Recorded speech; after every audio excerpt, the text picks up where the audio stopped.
High level पे किया है, सबको दिख ही रहा है, लेकिन हमने होशियारपुर से हमने यही देखा यहाँ से चुन के सेंटर में भेजे, लेकिन आप हमें 9 साल में होशियारपुर का क्या विकास हुआ इसके बारे में बताएंगे। मुझे लगता है कि अगर आप थोड़ा सा आंकड़ों के दृष्टिकोण से देखना प्रारंभ करें, पंजाब के अगर हर घर तक पानी पहुंचा है तो पंजाब में होशियारपुर में भी पहुंचा।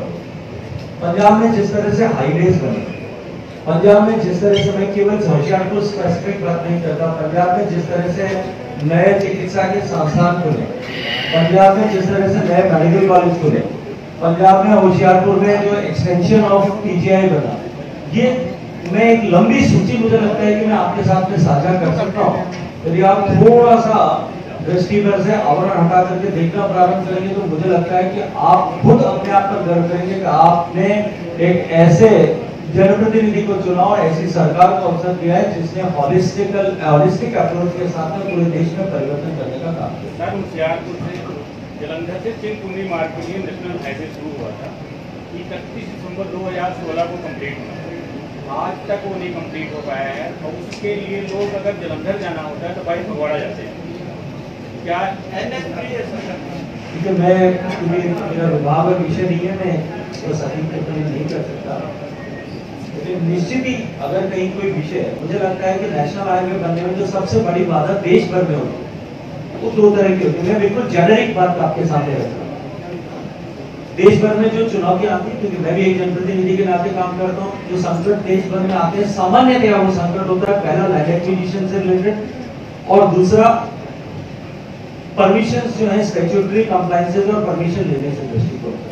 मुझे लगता है कि इन दोनों में से किसी एक विषय के कारण से कहीं बाधा है और जमीन का एक्विजिशन करने में स्टेट गवर्नमेंट को जिस तत्परता के साथ में काम करना होता है, क्योंकि एनएचएआई सिर्फ पैसा प्रदान करके बाकी सारी औपचारिकताएं जमीन का मालिक राज्य की सरकार होने के नाते उनको करना होता है। अगर उसके कारण से कहीं रुकावट आई है तो निश्चित ही मैं राज्य सरकार से भी आग्रह करूंगा कि उसको गति प्रदान करे और अगर उसमें कहीं भी आपने विषय संज्ञान में लाया है इस विषय को एक बार मुझे भी देखना है। जो पॉइंट आपने बताए इन दोनों में से कोई समस्या नहीं है।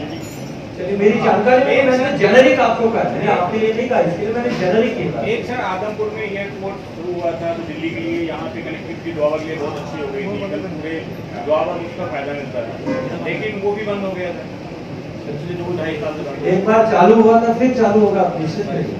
देश में 74 एयरपोर्ट आजादी से लेकर के और नरेंद्र मोदी जी की सरकार आने तक बने थे। आज देश में 74 नए एयरपोर्ट और बन गए। जो काम देश में 70 साल में हुआ था मित्रों, उससे ज्यादा काम पिछले 10 साल में हुआ है। कम से कम एयरपोर्ट की दृष्टिकोण से, हाईवेज की दृष्टिकोण से, चाहे आप रेलवे के अपग्रेडेशन की दृष्टिकोण से देखें, रेलवे इंफ्रास्ट्रक्चर के दृष्टिकोण से देखें, पैसेंजर एमिनिटीज की दृष्टिकोण से देखें, उससे ज्यादा काम पिछले 9 साल में हुआ है। एयरपोर्ट बनाए, मुझे लगता है कि एयरपोर्ट बनना, एयरपोर्ट की बिल्डिंग बनाना, मैं सोचता तो यह था कि होशियारपुर के जागरूक संवाददाता होने के नाते आप उसके लिए मुझे धन्यवाद करेंगे। एयरपोर्ट बनने के बाद में फ्लाइट्स का संचालन करना जो है वो कंपनी जो है एयर ऑपरेटर्स का काम है। उसकी डिमांड जनरेट होती है, उसकी स्टडी होती है, उसके अकॉर्डिंगली जो है एयरलाइंस अपने जो है वो रूट्स ऑपरेट करती है, उसमें सरकार का काम समाप्त हो जाता है। लेट द एयरलाइंस कम, वो इंटरेस्ट दे आपको तो उसके लिए सिर्फ स्वीकृति प्रदान करता हूं। जो यहाँ का जनप्रतिनिधि सर सरहदी इलाके में हर रोज ड्रोन ही नशा भेजा जा रहा पंजाब ਦੇ ਵਿੱਚ। देखिए, हालांकि 9 साल के इस विषय से संबंध नहीं है, लेकिन मैं क्योंकि पंजाब के चुनाव के समय में निरंतर पंजाब में रहा था और हमने निरंतर इस बात की आशंका व्यक्त की थी, पंजाब के लोगों को भी इसके लिए आगाह किया था कि पंजाब सरहदी सूबा होने के कारण से, पंजाब संवेदी सूबा होने के कारण से, पंजाब जिस तरह से नशे की गिरफ्त में है, पंजाब जिस तरह से माफिया की गिरफ्त में है, इसके लिए पंजाब में एक रिस्पॉन्सिबल और रिस्पॉन्सिव गवर्नमेंट को बनाने की आवश्यकता है। पंजाब की जनता का निर्णय था। मुझे पूरा बोलने देंगे कि आप बीच में बोले, अगर आपको प्रश्न करना तो आप करते रहिए, मुझे जवाब मत देने दीजिए। रिस्पॉन्सिबल और रिस्पॉन्सिव गवर्नमेंट पंजाब में बननी चाहिए।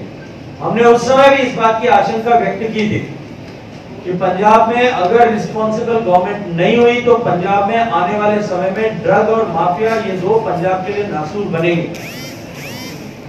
मैं फिर आग्रह के साथ में कह रहा हूं कि पंजाब की सरकार को इसके ऊपर गंभीरता से साथ में काम करना चाहिए, जीरो टॉलरेंस के साथ में काम करना चाहिए। दुर्भाग्यपूर्ण है कि पिछले एक साल में जिस तरह से पंजाब में माफिया की गतिविधियां बढ़ी है, एक्सटॉर्शन की गतिविधियां बढ़ी है, धमकियों के कॉल पंजाब के व्यापारी व्यवसायियों को आ रहे हैं, पंजाब के सामान्य काम करने वालों को आ रहे हैं। जिस तरह से पंजाब में पिछले एक साल के कालखंड में पुलिस का इकबाल गिरा है, पुलिस के हेडक्वार्टर तक आरपीजी के ब्लास्ट हो रहे हैं, निश्चित रूप से पंजाब के इस हालात को लेकर के देश भी चिंतित है।